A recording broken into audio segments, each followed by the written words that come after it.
Assalamualaikum warahmatullahi wabarakatuh.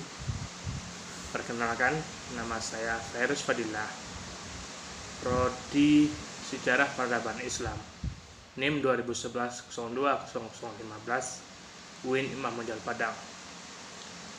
Jadi video ini saya buat untuk memenuhi UAS mata kuliah dasar ilmu politik semester 2. Jadi dosen mengirimkan tiga pertanyaan, bukan sebuah ya, lebih tepatnya 3 buah pertanyaan. Yang 3 pertanyaan itu masing-masing adalah sebagai berikut. Nah, pertama yaitu nomor 1. Apa manfaat saudara belajar ilmu politik? Baik, bagi saya pribadi sebagai mahasiswa UIN Imam Bonjol Padang yang baru perdana belajar tentang ilmu politik, bagi saya sangat menyenangkan karena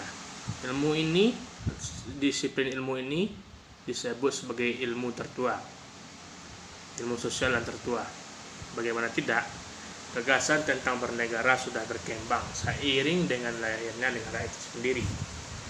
Dasar itu, pembahasan tentang politik lebih banyak dikaitkan dengan sejarah dan filsafat. Tentu banyak cabang-cabang ilmu lain yang dipelajari di ilmu politik ini, seperti kaitan ilmu politik dengan sejarah, filsafat, ekonomi, hukum, dan lain sebagainya. Secara garis besar, manfaatnya bagi saya yaitu adalah yang pertama, yaitu belajar pemikiran para filsuf sebagai disiplin ilmu sosial yang tertua. Pemikiran-pemikiran filsuf ini seperti Plato, Socrates, dan Aristoteles. Kita contohkan tentang demokrasi. Demokrasi adalah semacam itulah. Demokrasi, pemerintah dari rakyat, untuk rakyat, dan oleh rakyat, dan untuk rakyat. Yang ketiga, ilmu politik berkembang sesuai zaman. Jadi, apapun ilmunya, yang kedua, apapun ilmunya, dia pasti ikut berkembang sesuai zaman. Seiring berjalannya waktu, aspek-aspek yang dipelajari saat kita menempuh ilmu politik juga akan meluas. Seperti gender, politik identitas, hubungan antara negara dan agama, serta masih banyak lagi. Yang ketiga, yaitu bisa membuat kita lebih peka dengan kondisi negara. Belajar dengan ilmu politik ini membuat kita kaya akan wawasan tentang negara. Pertanyaan-pertanyaan seperti kasus korupsi, pejabat negara, pilkada serentak, multikulturalisme, hingga soal perempuan itu bisa dipelajari dengan ilmu politik ini. Kalau sudah peka dengan kondisi negara, maka kita seharusnya punya motivasi untuk mencari solusi permasalahan bangsa, maka sekecil apapun peran kita. Yang berapa lagi ya? 4. Meningkatkan kemampuan melakukan negosiasi. Tentu, memahami ilmu politik dapat membuat kita pintar melakukan negosiasi. Karena kemampuan negosiasi sangat diperlukan dalam bidang apapun untuk mendapat penawaran yang bagus. Kita bisa bernegosiasi untuk mencapai kesepakatan antara kedua belah pihak tanpa adanya kendala apapun. Tentu dengan win-win solution, yaitu sama-sama menguntungkan kita. Biasanya orang yang pandai berpolitik akan melakukan negosiasi dalam semua pekerjaannya. Bahkan negosiasi tersebut harus memperoleh keuntungan bagi dirinya sendiri. Sesuai kan? Win-win solution. Itulah kira-kira. Yang ke berapa lagi? 5. Ya, 5 mungkin. Semakin pintar memahami dunia politik. Ya, bila seseorang yang pandai pintar berpolitik, maka semakin kecil kesalahan yang dilakukan dalam menjalankan tugasnya. Pintar dalam dunia politik artinya kita semakin bisa dalam menanggapi hal-hal yang berhubungan dengan politik. Secara tidak langsung, politik tidak hanya menyangkut pada pembelajaran, sistem pemerintahan saja, namun juga menyangkut pada kehidupan sehari-hari. Yang keenam, turut serta memajukan sistem pemerintahan. Mengerti ilmu politik tentu menjadi peluang besar bagi kita untuk membuat sistem pemerintahan menjadi lebih baik lagi. Dari pendapatnya tentang perubahan yang lebih baik terhadap sistem pemerintahan, maka dijamin pemerintahan suatu negara semakin kuat dan maju. Itulah kira-kira jika menyangkut pertanyaan apa manfaat saudara belajar ilmu politik. Itulah jawaban kira-kira dari saya. Baik, kita masuk pertanyaan kedua. Pertanyaannya kalau nggak salah yaitu apa itu demokrasi dan bagaimana penilaian saudara tentang demokrasi itu sendiri, yaitu kalau nggak salah. Baik, saya jelaskan dahulu secara gamblang menurut yang saya tahu tentang demokrasi, yaitu berasal dari bahasa Yunani. Demokrasi, demos, kratos. Demos berarti rakyat, dan kratos itu berarti kekuatan atau kekuasaan. Berarti bisa ditarik kesimpulan bahwa itu adalah kekuasaan rakyat. Menurut Abraham Lincoln, mantan presiden Amerika abad ke-19,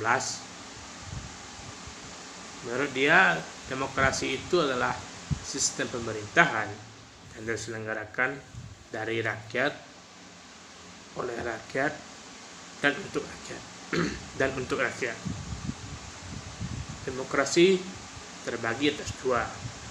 Yang pertama langsung dan tidak langsung atau perwakilan.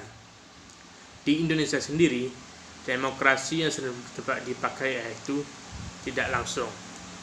Yaitu adalah demokrasi tidak langsung, yaitu melalui sebuah perantara. Biasanya disingkat dengan semacam kalau di pemilu itu suara. Karena kalau demokrasi langsung itu agak sulit untuk mengumpulkan massa yang sangat banyak di suatu forum, itu sangat tidak mungkin. Jadi di Indonesia dipakai adalah demokrasi tidak langsung. Contoh nyatanya adalah pemilu. Untuk pengertian skala besarnya bisa disebut dengan sebagai bentuk pemerintahan di mana semua warga negaranya melihat setara atau equality dalam pengambilan keputusan yang dapat mengubah hidup mereka. Demokrasi mengizinkan warga negara berpartisipasi baik secara langsung atau melalui perwakilan dalam perumusan, pengembangan, dan pembentukan hukum. Demokrasi ini mencakup kondisi sosial, ekonomi, dan budaya yang memungkinkan adanya praktik kebebasan politik secara bebas dan setara.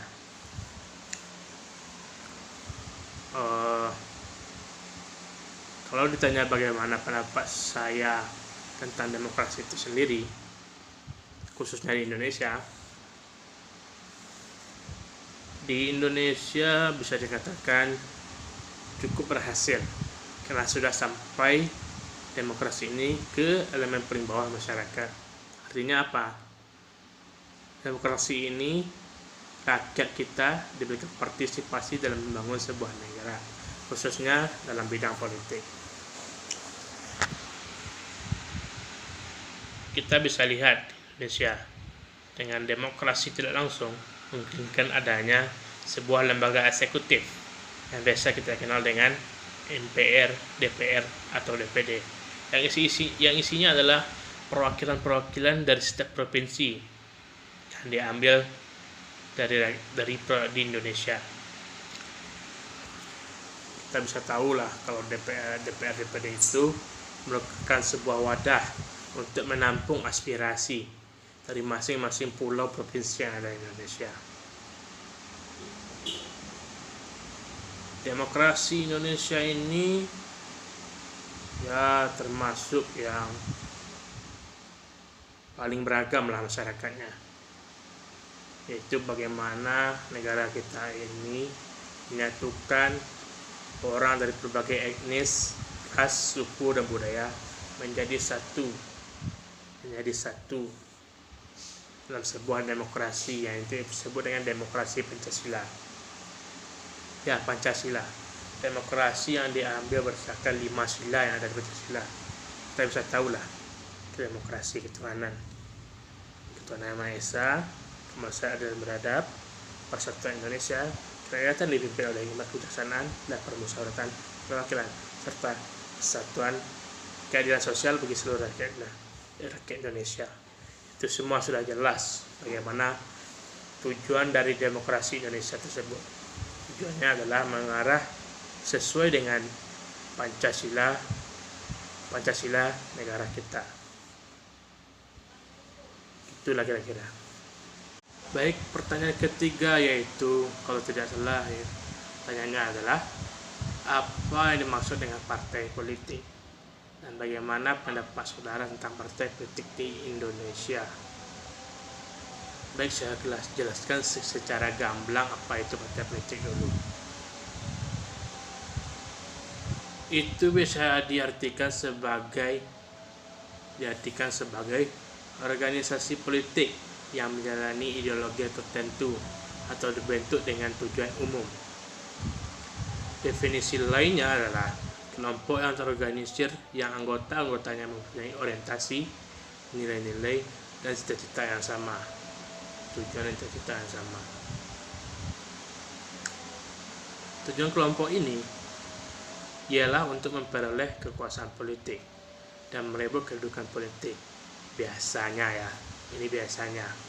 dengan cara konstitusional untuk melaksanakan kebijakan mereka, memperoleh kedudukan politik dengan cara konstitusional untuk melaksanakan kebijakan mereka.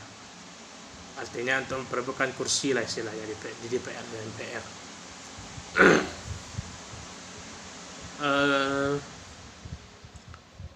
Keberadaan partai politik Indonesia, kalau nggak salah, diawali pada masa penjajahan Belanda, yaitu dengan berdirinya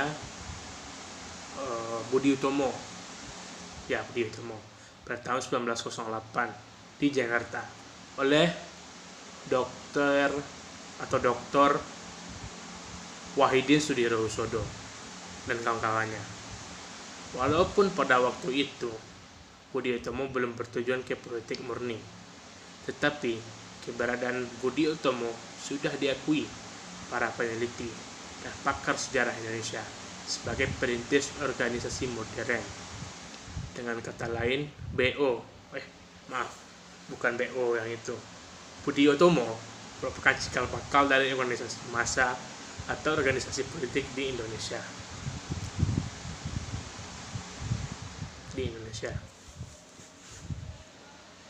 Bicara pandangan saya mengenai politik di Indonesia,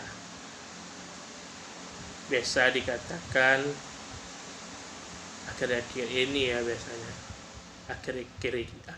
ini eksistensi partai politik semakin lama menjadi sesuatu yang memuakkan publik. Hal tersebut tentu bukan tanpa alasan. Banyaknya kader-kader atau calon-calon partai politik yang terjerat kasus korupsi lah, pelecehan lah, pemerkosaan lah, atau lain sebagainya menjadi prestis buruk di mata publik. Partai politik kemudian tidak lagi menjadi wadah yang mengakomodasikan gagasan-gagasan ideologis.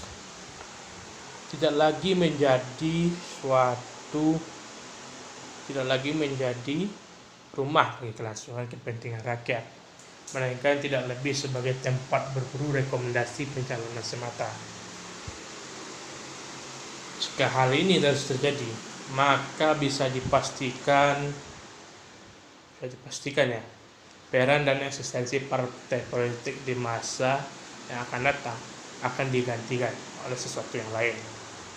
Kita biasa sebut yang lain lah. Partai politik seyogianya atau semestinya mesti segera juga melakukan reformasi kepartean, reideologisasi paradigma para kadernya, melakukan metamorfosa laju gerak partai agar tetap eksis sebagai partai yang terus melakukan pembaharuan, modernisasi dirinya. Saya ingin tetap mendapat tempat di hati rakyat. Tentu kader-kadernya perlu dididik juga. Jangan mentang-mentang terkenal, lalu seenaknya berbuat di negara ini. Mesti diingatkan kepada kader-kader itu, jika melakukan kesalahan, mereka harus siap menanggung risiko dan rela harus ditendang dari partai tersebut agar nantinya tidak naik pemimpin-pemimpin yang pengkhianat, pembohong, penipu, pendusta. Ya begitulah. Baik, kira-kira itu jawaban pribadi saya atas 3 pertanyaan tentang UAS dasar-dasar ilmu politik. Sekian dari saya, terima kasih. Sekali lagi saya Fairuz Fadila. Assalamualaikum warahmatullahi wabarakatuh.